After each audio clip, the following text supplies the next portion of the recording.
Good afternoon. Guests, Your Excellency Alia is not here. Ambassador Alia bin Hamad Al-Thani. Our esteemed guests, Achim, Steiner, Vladimir, Voronkov, Fabrizio, Hochschild, Drummond, and we will be joined, he's on his way, by Mr. Mark Lowcock. Welcome to Georgetown University in Qatar. It is a great pleasure to host our esteemed guests today who serve in various undersecretary roles at the United Nations. As a School of Foreign Service, our community profoundly appreciates that the greatest knowledge comes from the lived experience of those who are seated at the tables of global diplomacy. So thank you for being with us today. The topic of today's discussion, the UN at the crossroads, is broad. I think it's very relevant. I think it strikes a chord, but it's also very broad. And our guests have been stationed all over the world and thus have experienced working on critical issues of today from many different contexts. Before I start the questions, I would like to briefly introduce our panelists. And this is a brief introduction because we have limited time and you want to listen to them, not to me. Achim Steiner is a global leader on sustainable development, climate resilience, and international cooperation, currently serving a 4-year term as the United Nations Development Program Administrator. He is also the Vice Chair of the UN Sustainable Development Group, which unites 40 entities of the UN system that work to support sustainable development. Mr. Steiner has served across the United Nations system. He led the United Nations Environment Program, and he has been Director General of the United Nations Office at Nairobi. Dr. Vladimir Voronkov serves as Undersecretary General of the United Nations Office of Counter-Terrorism. Prior to this current appointment, he was Ambassador and Permanent Representative of the Russian Federation to the international organizations in Vienna. Dr. Voronkov has more than 30 years of experience within the Foreign Service of Russian Federation, working primarily on United Nations. Please join us. Thank you. Working primarily on United Nations affairs with responsibilities ranging from public diplomacy and social and economic development issues to intergovernmental affairs. He also served on the Board of Governors of the International Atomic Energy Agency. Prior to serving in Vienna, Dr. Voronkov was Director of the Department of European Cooperation and has had a long career serving in different capacities in the Ministry of Foreign Affairs for the Russian Federation. Mark Lowcock is the Chief Coordinator of the world's humanitarian response in times of urgent crisis. His official titles are UN Undersecretary General for Humanitarian Affairs and Emergency Relief Coordinator, and head of the UN Office for the Coordination of Humanitarian Affairs. Prior to his current role, he was Permanent Secretary for the Department of International Development, leading the United Kingdom's humanitarian response to conflicts and natural disasters. He has also held other roles at the FID, including Director General for Africa and Asia and Director General for both policy and corporate performance. And last but not least, Fabrizio Hochschild Drummond is Special Advisor to the United Nations Secretary General on the preparations for the commemoration of the 75th anniversary of the United Nations at the Undersecretary General level. Mr. Drummond brings diversified United Nations senior leadership experience both at headquarters and in the field, having served as Deputy Special Representatives for the United Nations Multidimensional Integrated Stabilization Mission in the Central African Republic in 2016, United Nations Resident Coordinator, Humanitarian Coordinator, and Resident Representative of UNDP in Colombia, Director of the Field Personnel Division in the then Department of Field Support in New York, and as Chief Field Operations and Technical Cooperation in the Office of the High Commissioner for Human Rights in Geneva. He began his United Nations career at Office of the United Nations High Commissioner for Refugees in Sudan and served in subsequent postings with UNHCR the United Nations Relief and Works Agency for Palestine Refugees in the Near East, UNRWA, the Office for the Coordination of Humanitarian Affairs, and in United Nations Peacekeeping. Collectively, as you see, these panelists have served all over the world, tackling some of the world's most intractable challenges.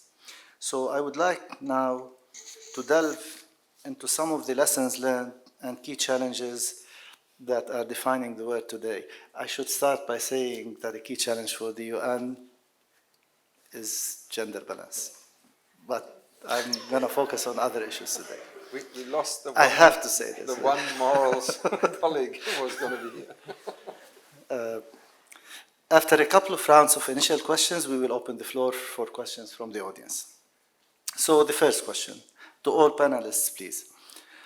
I'd like to start with the overarching theme of the panel, hearing briefly from each of you about the idea that the UN or the world is changing to the extent that we are now at a crossroads, having to make critical decisions that perhaps we have been putting off, that will deeply affect the future of our planet and humankind.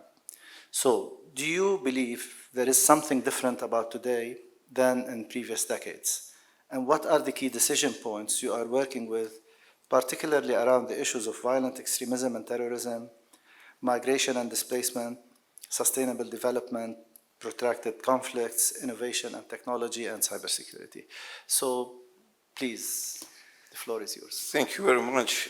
First of all, I'm very impressed by the building of the university. So I think the building is a very good symbol of solidity of studies here. So congratulations, and it's really a pleasure to be here and to have this discussion.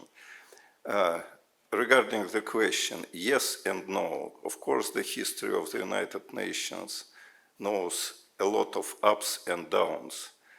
But each time when there is a question, what should be the next stage in development of organization, it's necessary to have a negotiation process. And I think the major problematic thing for the organization now is that there is no one comprehensive negotiation process. Because what does it mean, international multilateral diplomacy? Multilateral diplomacy means creation of trust and confidence. If there is no trust and confidence, any organization is in a difficult situation and not in the best possible shape. But we had before the era of Cold War, it was also a very tough atmosphere. I remember that times very well because I was young, but as a student, of course, I did this kind of things. So I think the main challenge for the United Nations is now how to restore confidence and start to speak about difficult things, but having a knowledge what should be or what could be the result of these negotiations. And I can say that the Secretary General Guterres is doing utmost. There are two topics of comprehensive nature that should be could be a part of this common agenda. Of course, climate change, and he's doing utmost to raise the profile of this issue, to involve more and more actors in the discussion on this very issue, and migration issue. So I think if we manage together with member states together with the Secretariat to start to speak about this kind of thing, having in mind, bearing in mind positive outcome of this discussion, because this is really objective to discuss this kind of issues. So we will be on a good track. But crossroad, I think each organization, each human being is every day on crossroad. The solution is to find the right way out from this crossroad. Shall we go on? Please, yes.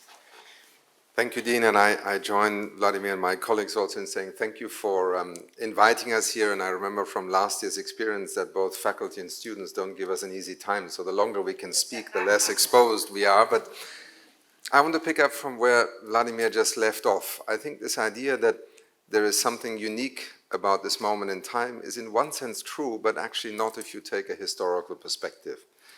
And I want to preface my remarks by saying that I'm an unapologetic supporter of this vision and the idea of the United Nations as it was created basically when at a crossroads there was a major catastrophic crash at the time, the Second World War. And in trying to understand the role of the United Nations at this moment in time, I always urge you to go back to this fundamental idea, which is really the binary choice that we all make. And the idea is, first of all, rooted in an understanding that the United Nations is not some idealized state of consensus. On the contrary, we have a United Nations, and we still have a United Nations because nations are not united.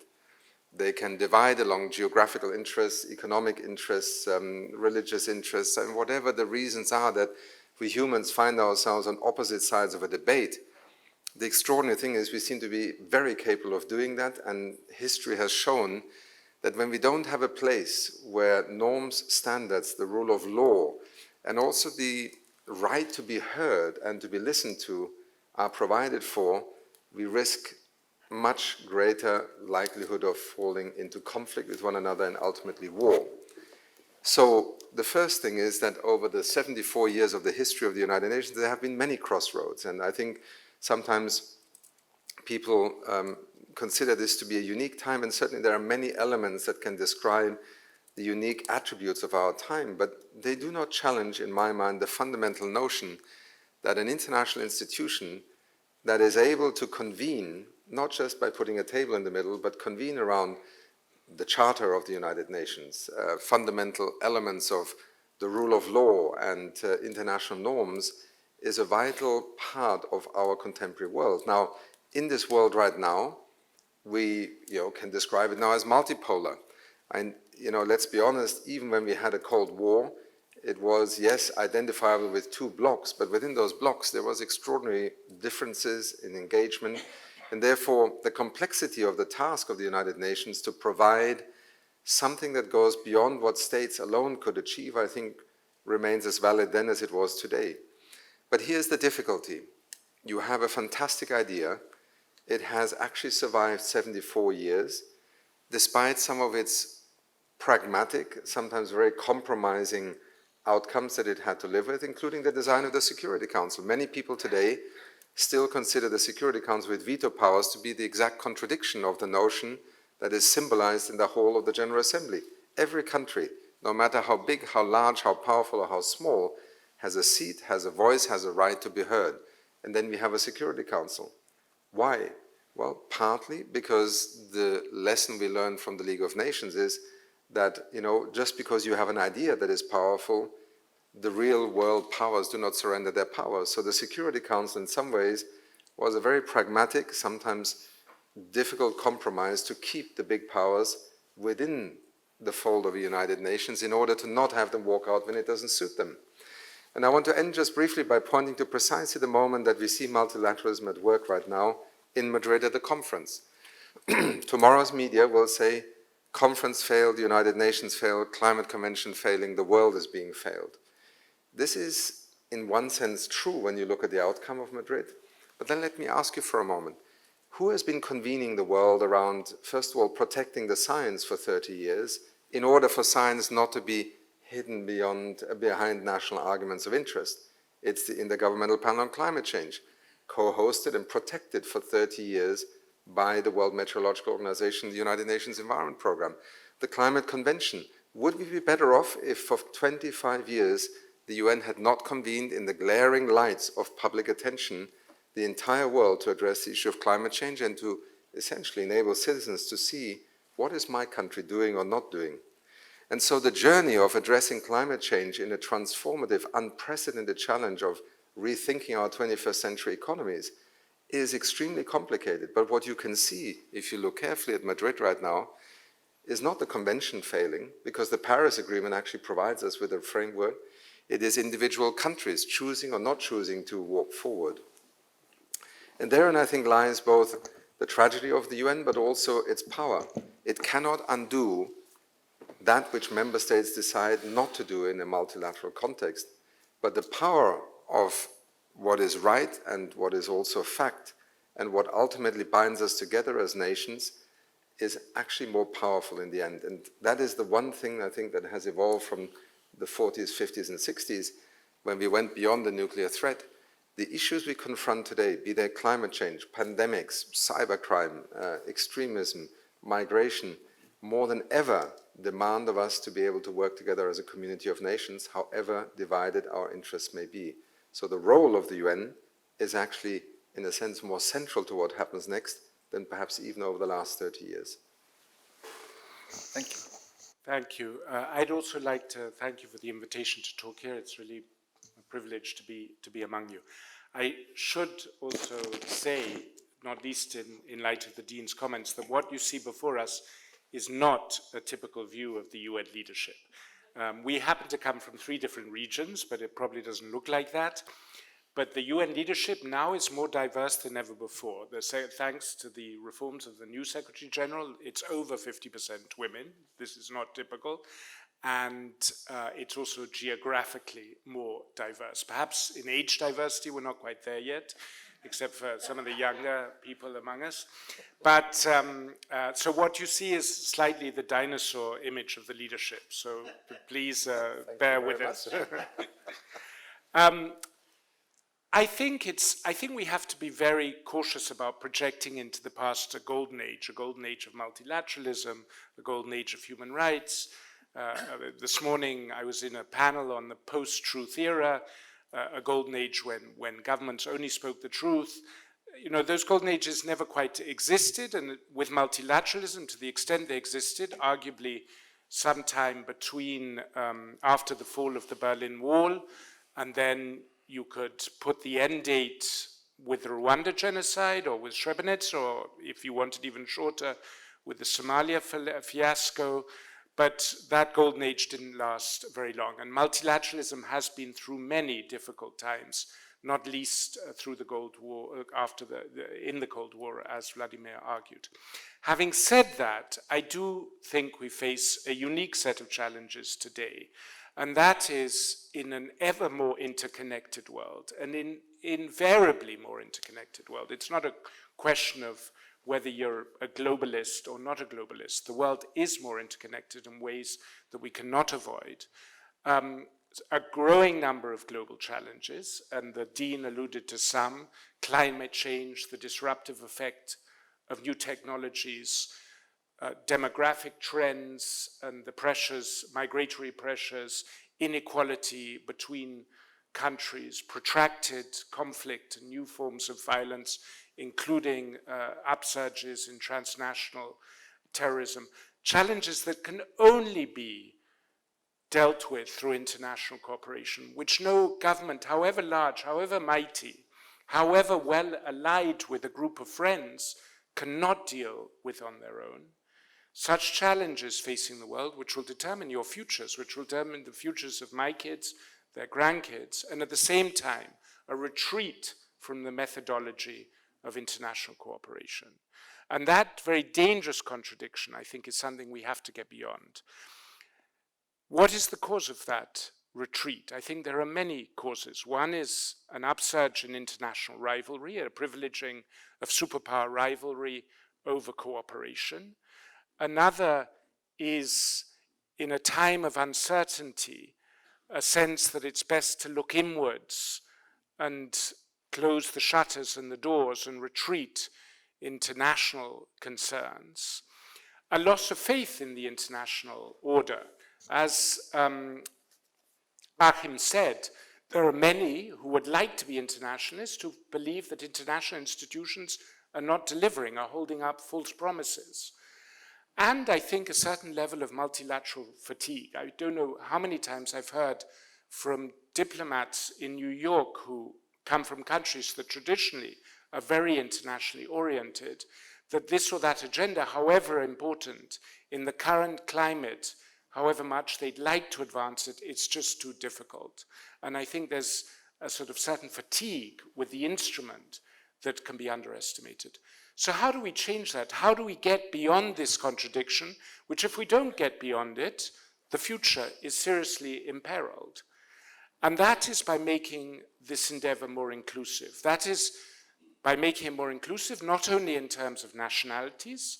I think that the Dag Hammarskjöld, our second Secretary General, once said, the United Nations exists for small countries, If there were only superpowers on the earth, a United Nations probably wouldn't be necessary. So making the voices of smaller countries more heard across regional divisions, that's one way. But also getting other voices, getting the voices of we the peoples in, getting the voices of civil society in, who I think ever more see themselves as global citizens, ever more want to see the world work through global agreements. And that's exactly what we want to do next year when we'll mark the 75th anniversary of the United Nations. We want to hear from you. We want to hear critical voices from you about how we can and we should improve and how we can do better to deliver on the future you want. Thank you. Thank you. So we're now at the point where, in answer to your first question, everything that the panelists needed to say has been said, but not quite all the panelists have yet said it. So there's really nothing to add to what Vladimir and Achim and Fabrizio have said. Let me just try to boil it down. I think there have been three big moments, actually, which do justify the sort of something's changed here description. The first, obviously, was 1945. The second was alluded to, 1989. And the third, I think, was 2007. 2007, the financial crisis basically exposed the challenges of globalization. So those are three big moments, I think. The second point I would make is that there are more issues now than has ever been true in the past, which governments need to interact with each other on. That's one of the reasons why in each of the last few years, there's been a record number of heads of government deciding to come to the UN General Assembly in September. Those people who say the UN doesn't matter anymore are not there in the third week of September when everybody comes and you see everybody's interactions. And then the third thing to say, I think, it sounds like a contradiction to the second thing, but is sort of built on Fabrizio's point, which is that actually governments, and we are an organisation basically of member states and therefore of governments mostly, governments control less than A, they think they do, B, than they would like to, and C, than they used to. So one of the challenges that poses for us is, picking up Fabrizio's point, how do we create a set of fora for discussion for things which bring in more of the people who do control, more of the institutions which do control more of those big issues. And that's very difficult in a member states organisation because you face a dilemma. By definition, if you have everybody in a room who's interested in an issue, it's impossible to agree or do anything. On the other hand, if you leave too many people outside, you haven't got in the room people who are big determinants of the topic you're discussing. And so one of the things that everybody is struggling with at the moment is how to work out on what topics you need which people in the room for what purpose. And I think part of the sort of things that needs to come out of the big conversation that Fabrizio has been asked by Antonio Guterres to lead is some good answers to that question. Thank you. I'm mindful of the time constraints, so I want to ask a second question, and if I'm lucky, maybe a third question as well. I really hope I can. So the second question that I would like to address is the intersectionality of issues. One of the goals of the UNDP, and this is a perfect forum to address this question given your diverse expertise. One of the goals of the UNDP is to get at the root causes of current challenges and issues. How can we look past symptoms, which are so urgent, to deal with the structural issues and try to find long-lasting solutions? Maybe we should start with you. Well, I'm the person on the panel who sort of personifies the responding to symptoms dilemma. And because all the humanitarian crises in the world are symptoms of something else.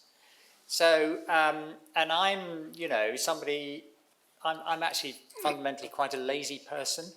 And so the fact there's huge numbers of these crises is quite sort of tiring for me. And so one of the ways in which I It's not because of you, frequently tease my colleagues is that if you guys would please not mind doing a bit better at solving some of the underlying problems and promoting development and bringing peace and security, then I would very cheerfully get back to my slightly lazier life. But the truth, of course, is you have both to address the symptoms and deal with the underlying causes at the same time. And that really is the platform that Antonio Guterres has come into office on, to prevent more bad things happening, but to make sure when they do happen, we deal with them well and stop them spreading.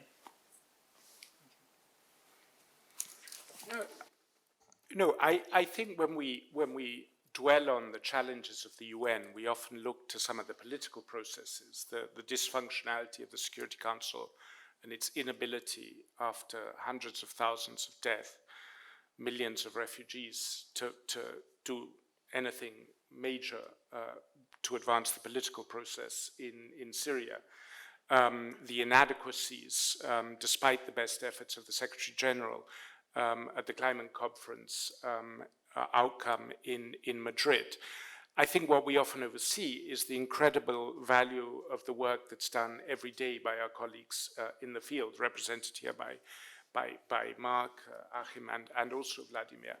And there where the system comes together, which has been perhaps a deficit in the past, but I think we're getting ever better at coming together, we can be tremendously effective. And I've had the privilege in a number of functions in Colombia, in Central Africa, of having the role of bringing the system together, and to see how complementary it can be, and how it can both deal with the symptoms and attack root causes at the same time is something that reaffirms faith and confidence in the system. And I can just give you a small example, if you'll allow me.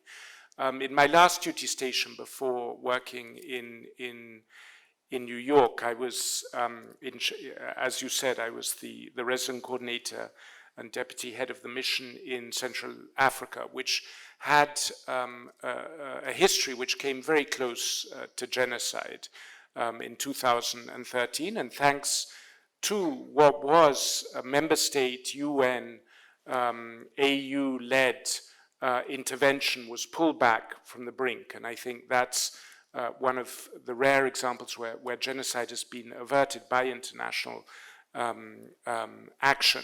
But the tensions remained and often boiled over, and that happened in October 2016 in a place called Kagabandoro in Central Africa. And there was a group of militia from one side went into an IDP camp where there were predominantly displaced persons from the other side, burnt it down, killed 30 people, and left thousands without homes. And there was a very real chance that that was going to escalate into further conflict. Well, the mission deployed peacekeepers to keep the peace, to stop an escalation, but that on its own would never have been enough. The humanitarians stepped up and very rapidly built a new camp to accommodate those who'd lost their homes. With UNDP, we started overnight a wage cash for work program, which got the young militiamen who would otherwise have been picking up arms, taking to the streets to take revenge, to put them into jobs. And we got it started within 24 hours. So most of the young men, and it is usually young men who cause the trouble, were off the streets. With the civil affairs component of the mission, we started getting an interconfessional dialogue going about how peace could be made locally, that was also supported by our political colleagues. With WHO colleagues, the doctors had fled from the hospital, the national doctors. We got international doctors in. And so we very quickly restored an uneasy balance through multiple actions of the UN to a place that if the UN had not been there with its capacities, with the ability to work with national counterparts, to try and restore order, if we had not been there, it very quickly would have declined into a spiral of violence that nobody knows who would have stopped. And that's just one example that never made a headline, that most people, even the mission, probably may or may not recall. And there are actions like that in the field, in different parts of the world, every day. And so I think where we can come together, we can do wonders, and we do wonders. And the Secretary General has put a lot of emphasis, and everybody sitting around here in their own area puts a lot of emphasis in trying to make us work together ever more effectively for such ends. If I may for a moment take a little bit of license, when we talk about development, it is a metaphor really for a continuous set of choices that we make.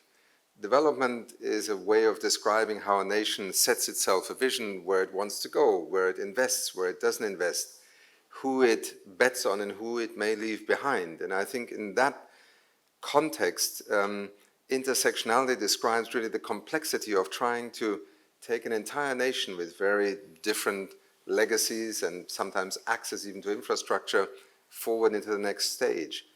Now, the interesting thing is very often in development we have used the term trade-offs also. And when I led the secretariat of something called the World Commission on Dams, which looked at the very uneven results that these great infrastructural investments delivered, brilliant success stories, tragic stories also in the wake of resettlement and ecological consequences, the Commission decided by consensus to drop the word trade-offs, because in development, trade-offs very often signals that there are some who are either more empowered to decide for the rest, and it hides also the fact that in making trade-offs an equation for development, you deny the fact that choices have consequences and sometimes very different consequences. Why do I say that? Because the traditional view of a development program of the United Nations in the 60s and 70s was essentially the formula of transfer of technology, expertise, and some funding, and you would somehow catapult development to the next level. I urge you all, if you have a moment, to look at the 2019 Human Development Report that UNDP has just published. I think it will be one of the more seminal ones because it has picked up on something that is central to what is happening to us as a world of nations, societies, and communities right now: inequalities. And it picks up on the contradiction, first of all, of how we measure development, which is traditionally very much based on economic indices, GDP, per capita income, Gini coefficients, which is how economists measure inequality. And if you take those numbers, the story of development is in large part one of progress. Economies are growing, countries are graduating, even in the Human Development Index, into the OECD. In developing countries, the Gini coefficient, i.e. inequality, has been going down in 2/3 of developing nations in the last 10 years. And then you look at the evening news and you start asking yourself, so what is going on? And I think the interesting thing here is that we are increasingly having to recognize that inequalities in development, whether in terms of basic access, the traditional indicators of health or education, actually reveal, when you do not only take averages, but look at who is being left behind, very significant numbers. Secondly, that trying to answer something that has to do with how people view the outcome of development choices in their everyday lives do not always coincide. Mark's point about globalization. There is a fundamental discomfort with the dictate of an economically different paradigm of globalization and that which it seems to impose upon me as an individual or us as a society or community. And so the Human Development Report both looks at inequalities as a product of development choices that are increasingly contested. That's why people are reacting. And it also puts a lens forward on emerging inequalities of the 21st century, two of which I just mentioned with headlines: the seismic shift that technology, the advent of new technologies, the digital economy implies, and secondly, climate change. And it is against this backdrop that I think the challenge for a development program of the United Nations is not to have the recipe, the formula. What we try and do is to help countries address with greater clarity, perhaps with best practices and ideas from around the world, because that's what we do. We connect ingenuity across the planet in terms of how countries, societies are answering these challenges, because they are real world challenges. If you have a limited budget, you can't do everything at once. And thirdly, by providing also reports such as the Human Development Report, or indeed others that you as academics provide, because much of what we draw on is very often rooted in the long-term empirical research of academics and science that can clarify a debate. So let's be very clear. One of the problems we have right now is that those who argue that progress is taking place argue it in terms of indices and indicators that simply do not correspond to the yardsticks that many people are applying. And they are more rooted in fairness, dignity, who is in control, who decides who is left behind. And I think that is what development and the intersectionality of development increasingly has to respond to, because the degree to which we accept unfairness, inequality, is, I think, at a certain point not sustainable, not just economically, but actually socially and politically, never mind environmentally, which is another new dimension. And therein lies, I think, the real challenge of development as a discourse. But it is about choices and less about trade-offs that some decide on behalf of others. Thank you. So it's, I think, very good question, how to work better together.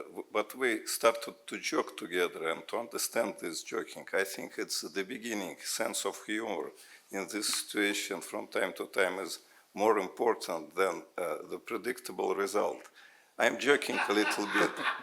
I'm joking a little bit about this, but you know, my first challenge when I arrived to the United Nations was that 42 different entities are making different shades of counter-terrorism and prevention of violent extremism agenda.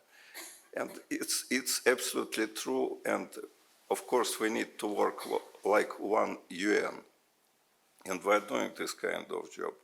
Because, for example, speaking about prevention of violent extremism, only together with a number of entities we could be successful, and we were working very close with UNDP, because UNDP has very solid base for research, for action in the field, and so on and so forth. Now we have 42 entities under the umbrella of the Office of Counter-Terrorism when we are speaking about fight against radicalization, when we are speaking about countering terrorism. And I think this is the only productive way forward. We have limited resources. System is not in the best possible shape, speaking about financing. So the tendency to be more united, to be more result-oriented is absolutely prevailing. And I think that only one example, that Secretary General, when he started his mission 2 years ago, did create immediately a body which is a collective body for decision-making in the Secretariat, Executive Committee. And every week we have these meetings of Executive Committee trying to harmonize our common efforts on different tracks. Without this harmonization, I think the organization will be not on the position to settle any issue, and there is a common understanding that this is the right way forward. It's a simple recipe, but from time to time, simple recipes are the most effective in achieving a productive development and concrete results of our activities. Thank you. So just one very quick last question before we open the floor to questions from the audience. And coming back to the idea of being at a crossroad, what opportunities does this present? What is available to us now that has never been available before? And what changes can the UN make to take the right path for the future of the planet? And if I also may add, I've read a recent report by the UN about the strategic plan for the future, and one of the key issues highlighted in that report is bringing the stakeholders to the table, so they're not just the recipients of solutions, but they're part of the solutions. And this is a challenge. How do we do that as we move forward? So, you know, you all highlighted that the idea of an impasse or a crossroad is not a new idea. We've always faced crossroads. That's why the UN was initiated in the first place. But at this particular moment, what are some of the resources available to us that could probably make us hope for the future? And what are some of the practical things that we can do? And then we will open the floor to more questions from the audience. Please. One of my favorite questions to ask in discussions like this is, suppose you are the average human being. Your life experience is that of the average human being. And suppose you had to choose a 50-year period in the whole history of the species. So you've got 150,000 years to choose from. You could be a caveman 100,000 years ago. You could be in the Egyptian Empire. You could be an ancient Greek. You could be somewhere in Enlightenment Europe. Suppose you had to choose a 50-year period. What would you choose? And when you ask that question, almost everybody says, I'd choose the last 50 years. Because obviously, if you're the average person, I won't. what would you choose? You're not average. The medieval period. He chooses the medieval period. So you're not interested in electricity or anesthetics or transport systems or... So for most people on the planet, life is better now than it has been. Actually, my answer is not the last 50 years either. My answer is the next 50 years. Because I still think that the species is more likely to find solutions to problems, particularly because scientific knowledge and technology is emerging in a way that completely dwarfs anything we've ever had before, and that will continue to be the case. We're more likely to find solutions, I think, than to be defeated by problems. The thing that may make us more likely to be defeated, though, is if we don't have fora to resolve differences and to work out collectively how to deal with challenges. That is, I think, the central role, really, that the system needs to play. It's to create opportunities for countries and groups and businesses and so on to get together when there's a problem that needs a solution or an opportunity that needs to be seized. Thank you. I think, I mean, if I can disagree with Mark, I fear we may go down, our generation and the one immediately before us in history is among the most selfish generations in history. If we had peace for the past 50 years, it's thanks to those who established the UN and other international organizations 75 years ago, those who fought in wars 75 years ago to secure the peace today. It's that global solidarity. If we have economic benefits today, it's because of the structures that was built up by them and that we have ruthlessly exploited to have the largest ever depletion in environmental diversity in the 150,000 years. So I think our generation, the generation preceding us and ours, has been able to benefit from a world where everything got better. But I wonder how much of us can say that with the same confidence as Mark for the next generation. I'm not so sure. And I think that global uncertainty is what's informing many of the problems we face today. And I think we need to tackle that head on. And I think the two most dominant issues we have to tackle are climate change, self-evidently, but also the second, I would say, is the disruptive effect of new technologies. I don't think we know if new technologies will reinforce our human rights or undermine them. I don't think we know if they will lead to more inequality or less inequality. I don't think we know if they will make us safer and more secure or just add a new dimension for conflict and violence to take place. So I think those are the two big issues of our time. Of course, there are more, but I was asked to be short. And my third point would be this. I fully agree with Vladimir. Part of the world's problems is that most human beings take themselves too seriously, and humor is tremendously important. And the UN were very bad about, and I'm very bad about taking myself too seriously.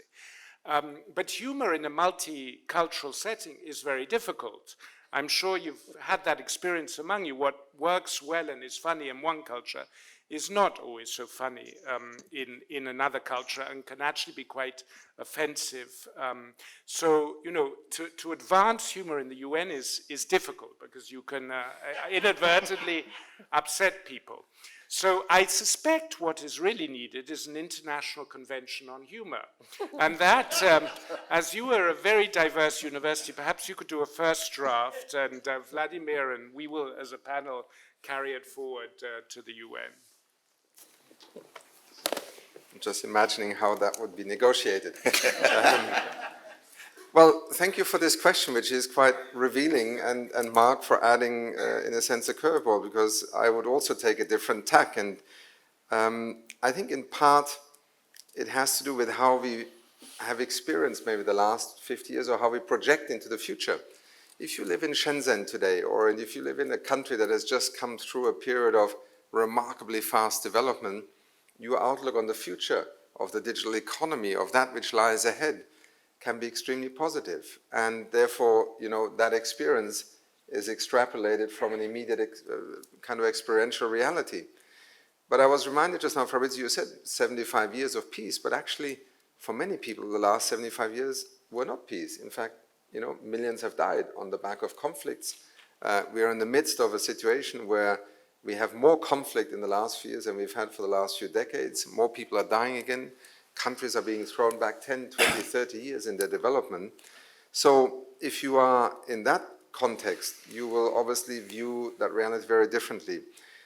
I think at the end of the day, I think since we're discussing also, you know, the United Nations and its role and the crossroads, I think the more effective we are in helping countries to address that which ultimately tears them apart, the more effective we will be in not ending up in a situation where people feel that their only recourse is, for example, when they don't believe in state institutions, we spoke briefly about this before we came in, to retreat into sectarianism, to resort to radicalization and extremism out of a sheer lack of faith in that which we call our body politic. And very often, this is not some sort of magic.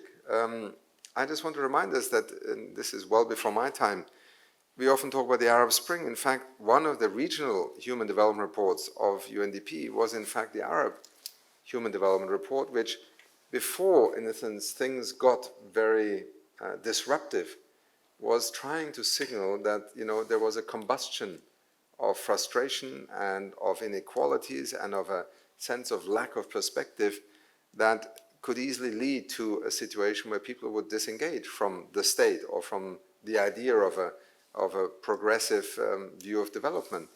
In fact, again, a report that UNDP helped with many Chileans to write 3 years ago called The Unequals foreshadowed precisely the explosion that we are seeing right now. So my point is not that UNDP has some great insight than anyone else, but we need to recognize the signals and take them seriously. And very often they have to do with a sense of disenfranchisement, wrong choices in terms of a kind of normative caliber, what is fair and what is unfair, and have our political systems be more responsive to that. And I think this is not some abstract notion of political science, it's actually the practice of politics and political economy and of governance and of the institutions in our societies every day. And therein lies a key, I think, to then also enable us to arrive at wiser decisions and choices as a community of nations. Because what you see, and I just want to go back to Madrid, but we can also take any conflict on the planet right now, what is actually being propagated as an issue of self-interest that justifies countries bombing each other or civil conflict is often an act of desperation and incompetence, ultimately, because you have nothing better to offer as a way forward. And I think we need to, in a world with 7 billion people, ever more effective weapons, the new digital and cybercrime universe that is emerging right now, even more focus on essentially reducing risks. And I leave you with one way to think about this, which was the 2015 adoption of the Sustainable Development Goals. Now, do I see some eyebrows going up here and saying, oh, here you go, some goals that the General Assembly agreed. Forget about the goals for a moment. Try and understand why we arrived at this extraordinary moment where 193 nations agreed on something. It's the risk map of the 21st century. And these are the risks that if you don't address them, including addressing them in a new, more systemic approach to thinking about failures in governance, in politics, in economics, then where you end up is in some of the worst moments that a lot of people are living through right now as we try to envisage a 21st century together. I would like to continue what Achim has said just now. Let's take the lowest possible denominator to assess the activities of the United Nations. This is the platform for 193 countries. If there is no this kind of platform, it's no platform for negotiations, for reaching any solution. So I think it's the first and very important added value of this organization. What are different ideas? To create something very new, like a coalition of like-minded countries or something like that, but it won't be a comprehensive solution. So let's be practical, pragmatic, and proceeding from the history of this organization. This organization helped to avoid global war. You remember the times of the Cold War, you remember the invention of the nuclear weapons, and so on and so forth. So only by dialogue, everyday dialogue, and this is the added value of the organization, that ambassadors are working 24/7, speaking about different difficult things, agreeing with each other, disagreeing with each other, but this is a process. And the process is from time to time even more important than the final result, because from time to time in the history of humankind, there is a period when it's impossible to reach a common solution, but at least to speak to each other, not to create a new circle of hatred. I think it's very important role of the organization, and this role will stay forever with this organization. I don't know any productive idea how to replace this arrangement. So I think it's the very simple answer why United Nations is still alive, is still in a good shape, and we could joke even about future of this organization, sitting in this beautiful hall and speaking with you. So our speakers will have to go back to the Doha Forum where they have another panel. If you will indulge us and just if you could take for a couple of minutes, a couple of questions from the audience so that I'm not accused of monopolizing the floor. And just very quickly, please identify yourself and please ask short questions. And if you could address them specifically to the specific members of the panel. We have one here. Please go ahead. There's a lady in the back. Okay, let's start with the lady, just for the sake of gender balance. Good, that was my first question, actually. So, Mr. Fabrizio, if I pronounce your name correctly, my name is Safa. I'm a journalist with Al Jazeera, just graduated from Harvard Law School. At a crossroads, whether to continue with journalism or continue with academia. So my question to you, you said that one of the biggest improvements in the United States now is the gender balance, almost maybe 50%, but I don't see that represented in the panel today. So how would you explain that? And to Mr. Mark, you said as a joke that you are fundamentally lazy. I know that was a joke, but I'm from Yemen. And one of the biggest questions we have in Yemen nowadays is people are accusing the UN workers on the field of being lazy, of investigating where the aid goes, because it ends up mostly into the hands of the militias. So I know I'm not like going after you or something, but this is a really important issue in Yemen. So in countries where, like Yemen, is the worst humanitarian crisis, how do you make sure that aid ends up in the hands of the people who need it? Thank you. Shall I just deal with that one first? So every month, the United Nations provides food for 12 million of your country women and countrymen.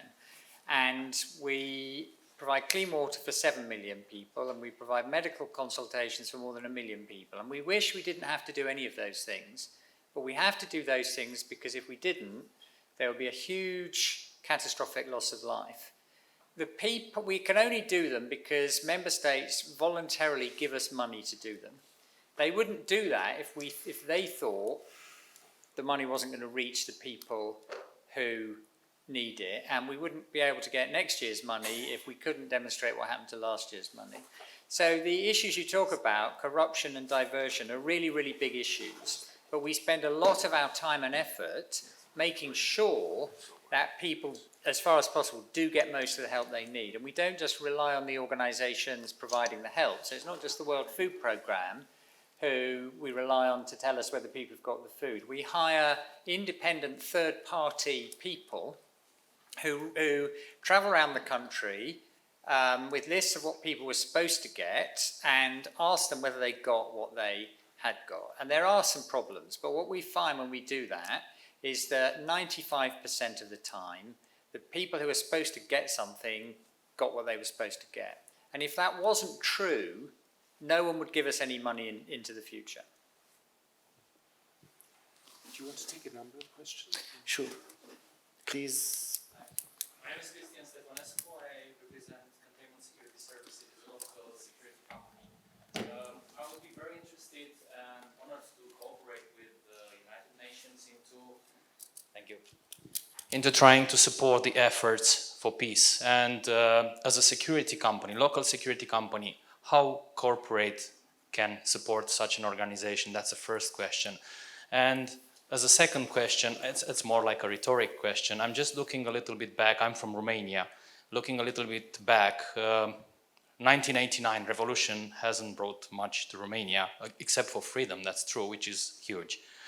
However, economically and things have been, we are the second largest migrating population in the world after Syria, just because of economic reasons.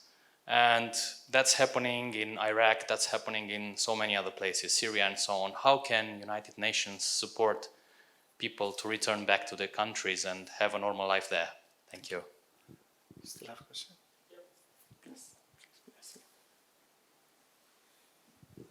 Thank you. Alexis Andoniadis, I'm Director of Economics at Georgetown. Thank you for coming and thank you for your leadership in tackling very important issues.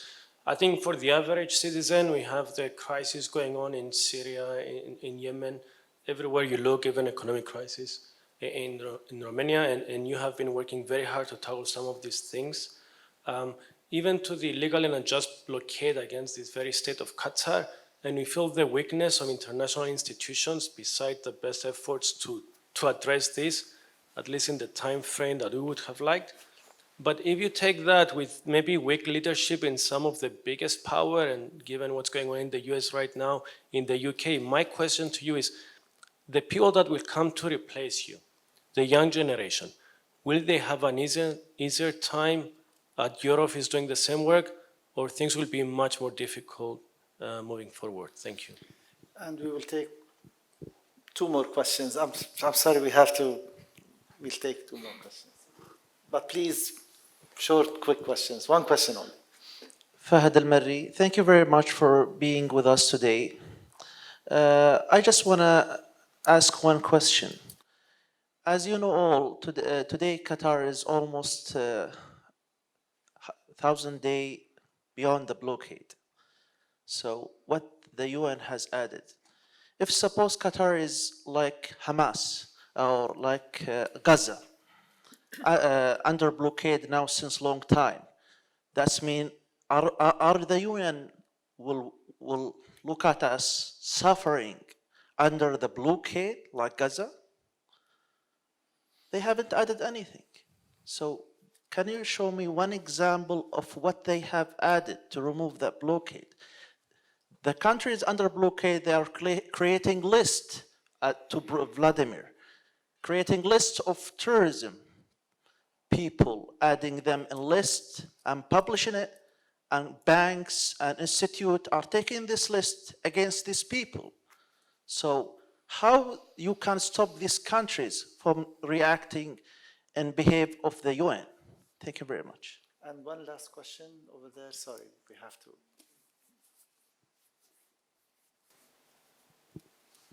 Hi, good afternoon. Thank you for being here. It was really amazing to hear the talks. I'm Sana. Actually, I did my PhD in Germany about the drafting process of the Security Council. And you talked a lot about how difficult it is to reach a compromise. And I mean, it can be in every field, and especially like with the Security Council when we have different interests. The problem is that like when we reach this compromise at the very end and they draft a resolution and they vote on this, but then it ends up to be really vague and it can be interpreted then differently, then I think this can cause actually another crisis and it's not going to be the solution. So I don't know if you have like an idea about this, like, because that was my, research, and I analyzed like different, there are 11 informal and formal drafts about the Syrian crisis.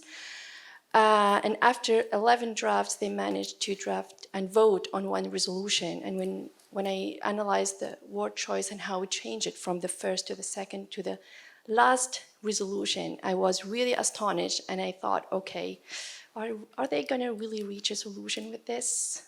And we have the result, like after many years now, still crisis in Syria. Thank you. Please. I mean, maybe I can start with some of the easier questions, and then my colleagues will answer the difficult ones. You have to do it quickly. On security services, I mean, there's a procurement process. In fact, we have a long history of working with Romania on close protection services, but I would keep an eye out for anything that is put out for bidding for security services. On the gender balance issue, I'm afraid this was a bad coincidence. There was a senior woman colleague who was meant to participate in the panel and withdrew at the last moment. So this should not have happened. But as I said, it really does not reflect the UN leadership. And your very, very distinguished Qatari ambassador in New York, Madam Alia Al-Thani, would testify to that. The UN senior leadership is now 50-50, and in the field among resident coordinators also, and in peace missions we're moving rapidly in that direction. And on the blockade, I mean, that is a very difficult question that perhaps the ambassador would be in a better position to argue, because I think she's done everything in her power to get member states more aware of the issue. The ability of the Secretariat, of the Secretary General in particular, to resolve such issues is proportionate to the willingness of both sides to seek his offices and to seek his help in resolving that. And the preconditions have not been there to advance that further, but it has not been for lack of willingness or desire, but the actors themselves have not created yet the conditions for that. Very briefly, to the question on Yemen, I spent a week earlier this year in Yemen. Mark has been there. We, I think, are extremely cognizant of quite how brutal this war has been on the country. But I also have to say, sometimes the UN is a victim of, in a sense, being used in a propaganda war as well. Now, in the middle of a conflict, you cannot sometimes guarantee that food is not misappropriated. This happens. But I think I always come back and say, do you really believe that there is an institution better suited than the United Nations to try as well as it can, sometimes under situations where its own people get shot at, killed, blown up, to try and guarantee that actually humanitarian support reaches those who are most in need? And I saw it with my own eyes. We are working in a country that is split into two, and we are working in both countries where people have declared that there are now two central banks, where money is collected and stored in piles of banknotes on the floor of the alternative central bank. It's an entirely dysfunctional system of governance in which the UN is often misused also by conflicting parties. And I will simply respond to you by saying one of the greatest tragedies of the 74 years of the United Nations is the lack of respect that its own member states have sometimes shown for the integrity of what it is meant to deliver. And I say this not with any complacency. We lead institutions, we lead bureaucracies. We are every day confronting failures in our own operation. But they're part of, trying to make institutions always perform better. The greatest cancer, so to speak, that undermines the United Nations is when countries actively undermine what the United Nations actually is meant to be and instrumentalize it to the point where double standards often become the currency of daily political transaction. Because that country was against me on that day, I'm going to vote against this. And that is one of the tragedies of multilateralism right now. And sometimes I can only say, including what Qatar may feel about the international response, we cannot undo something, as Fabrizio said just now, but I can tell you one thing. I was here last year, I'm here this year, so are many of my colleagues, so was the Secretary General, despite some countries saying, you should not go. We begin with that. We do not allow ourselves to be intimidated by member states, although we have pressure every day. And I can tell you, in this particular moment, we have multiple conflicts across the globe. And the one thing that you should judge us by in the end is, are we silenced by one side in the interests of the other? And the danger is always there. I do not in any way pretend that we do not face that risk. But that is where we as individual leaders in the system are also held accountable, and I hope you will do so as we move forward. But it is not a satisfactory answer to something that everyone in Qatar feels was an injustice. But please remember, the United Nations is not a magic wand, and the less countries respect the original intent, respect the Charter, the more it makes it a compromised tool. I fully associate myself with these conclusions of Achim, because really we need to be everywhere, and we need to show respect to every country which is a part of the United Nations family. So I think a visit to Qatar is absolutely in line with this kind of thinking.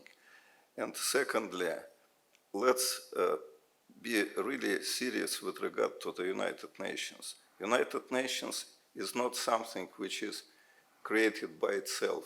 This is the organization created by member states. And the collective mood or collective wisdom of member states creates possibilities to move forward or to step back.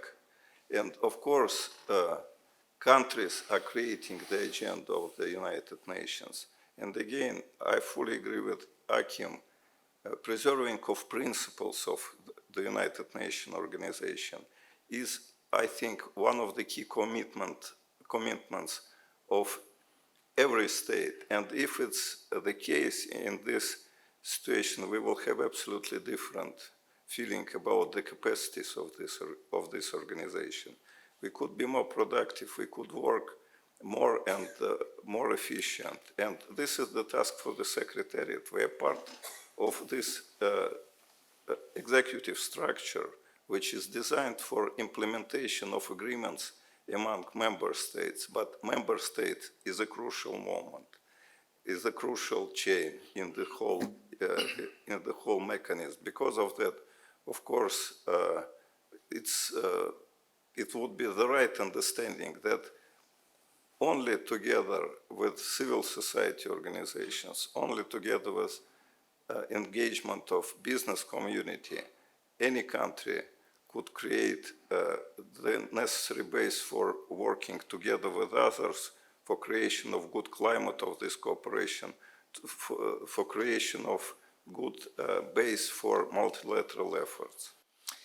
I'm afraid our guests will have to have other commitments that they have to go to. Please join me in thanking our guests for sharing their insights, their deep insights, despite their very busy schedules. Thank you so much for being with us, and I hope we'll have you again soon.